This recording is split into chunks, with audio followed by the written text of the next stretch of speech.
আপুনি জানেনে আপোনাৰ মোবাইলটোত যদি আপুনি এটা এপ ডাউনলোড কৰে বা আপুনি এটা গেম খেলে বা আপুনি এটা পেজ অ'পেন কৰি আপুনি ক্ল'জ কৰে আন এটা অ'পেন কৰে বা সেইটো আপুনি ক্ল'জ কৰি আন এটা কৰিবলৈ চেষ্টা কৰে বা সেইবোৰ মোবাইলে কেনেকৈ কৰি থাকে তাৰ বিষয়ে আপুনি জানেনে?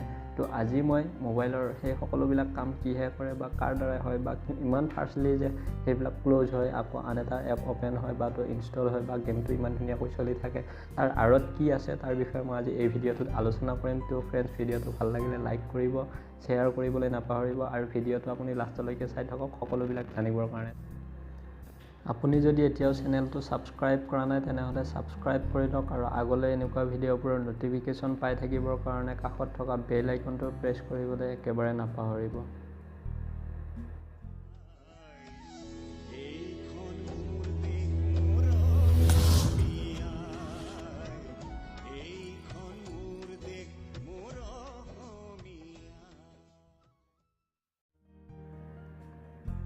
তো মই আজি আপোনালোকক ক'বলৈ চেষ্টা কৰিম যে মোবাইলটো ইমান ধুনীয়াকৈ কিয় চলি থাকে বা মোবাইলটোৰ আঁৰত কি আছে বা পেজ এটা অ'পেন কৰাৰ পিছত আপুনি ক্ল'জ কৰাৰ পিছত আকৌ এটা পেজ অ'পেন কৰি ইমান ধুনীয়াকৈ চলি থাকে বা গেম এটা কিহৰ কাৰণে ইমান ধুনীয়াকৈ চলি থাকে তাৰ বিষয়ে মই জনাম। তো ভিডিঅ'টো চাই থাকিব আৰু তাৰ আঁৰত কি আছে সেইটো মই জনাবলৈ চেষ্টা কৰিম বা বুজাবলৈ চেষ্টা কৰিম। তাৰ আঁৰত এটাই বস্তু আছে প্ৰচেছৰ কি এইটো বিশেষকৈ 50% জানে আৰু 50% হয়তো নাজানে। তাৰ কাৰণে মই এটা এক্সাম্পল সহ বুজাই দিবলৈ চেষ্টা কৰিম। ধৰি লওক এখন বাইক চলিবলৈ এটা ইঞ্জিনৰ খুব দৰকাৰ আৰু ইঞ্জিনটো যদি এটা ভাল কোম্পানী বা ভাল শিথিল হৈ থাকে তেন্তে বাইকখন খুব ধুনীয়াকৈ চলি থাকে বা চলিব পাৰি। তো ইঞ্জিনটো যেনেকুৱা বস্তু মোবাইলৰ প্ৰচেছৰটো ঠিক তেনেকুৱাই বস্তু হয়। তো আপুনি ধৰি লওক এটা মোবাইলৰ যিটো প্ৰচেছৰ সেইটো এটা ইঞ্জিনৰ দৰে কাম কৰি থাকে। তো প্ৰচেছৰটো ঠিক তেনেকুৱাই বস্তু। আপোনাৰ প্ৰচেছৰটো যিমান ভালে থাকিব বা যিমান ভাল হ'ব তো মোবাইলটো খুব ধুনীয়া হ'ব, কোনো ধৰণৰ হেং নহয় বা হেং হ'লেও খুব কমকৈ হ'ব। তো প্ৰচেছৰটো কি বস্তু বা প্ৰচেছৰ কিছুমান ভাগ আছে, সেই ভাগবিলাকৰ বিষয়ে মই ক'বলৈ চেষ্টা কৰিম। প্ৰচেছৰৰ ভাগ বেছিকেলি 3টা ভাগতে ভগোৱা হয়, আৰু আছে মই সেইবিলাকৰ বিষয়ে নকওঁ, কিন্তু 3টা খুব প্ৰয়োজন হয় বা সকলোবিলাক মোবাইলতে 3টাৰ বিষয়ে কোৱা হয় বা দিয়া হয়। তো 3টাৰ বিষয়ে মই ক'ম। 3টা হৈছে কি ডুৱেল ক'ৰ, কোৱাড ক'ৰ আৰু অক্টা ক'ৰ বা ডুৱেল ক'ৰ, অক্টা ক'ৰ, কোৱাড ক'ৰ কি? ডুৱেল ক'ৰ হৈছে 2টা ক'ৰ থাকে আৰু কোৱাড ক'ৰত 4টা ক'ৰ থাকে আৰু অক্টা ক'ৰত 8টা ক'ৰ থাকে।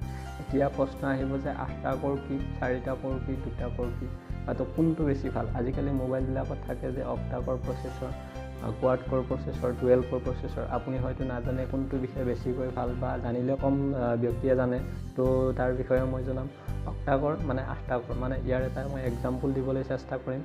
ধৰি লওক আপুনি এটা কাম কৰিছে, সেই কামটো আপুনি যদি অকলে কৰে তেনেহ'লে 8 ঘণ্টা লাগে। তো আপোনাৰ যদি এজন ফ্ৰেণ্ড মাতি আনি আপুনি যদি তাৰ লগত একেলগে কৰে সেই কামটো 8 ঘণ্টাৰ কামটো আপুনি 4 ঘণ্টাত কৰিব। তো ঠিক তেনেকৈ আপুনি যদি 7জন আপোনাৰ বন্ধু মাতি আনি একেলগে সেই কামটো কৰে 8জন মিলি কেনে, তো তেতিয়া 8 ঘণ্টাৰ কামটো আপোনাৰ 1 ঘণ্টাতে হ'ব। ঠিক তেনেকুৱাই বস্তু হয় অক্টা ক'ৰটো।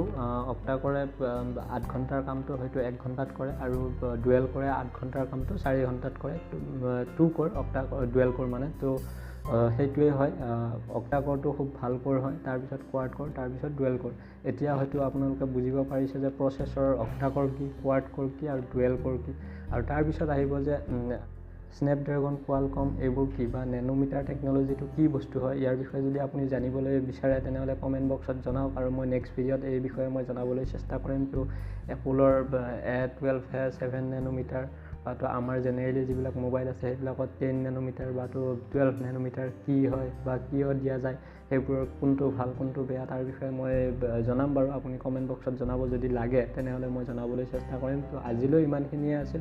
যদি ভিডিঅ'টো ভাল লাগে লাইক কৰিব, কমেণ্ট কৰিব, শ্বেয়াৰ কৰিবলৈ একেবাৰে নাপাহৰিব আৰু আগলৈ এনেকুৱা ভিডিঅ'বোৰ পাই থাকিবৰ কাৰণে কাষত থকা বেল আইকনটো প্ৰেছ কৰিবলৈ একেবাৰে নাপাহৰিব। তো আজিলৈ ইমানেই আছিলে। Bye bye.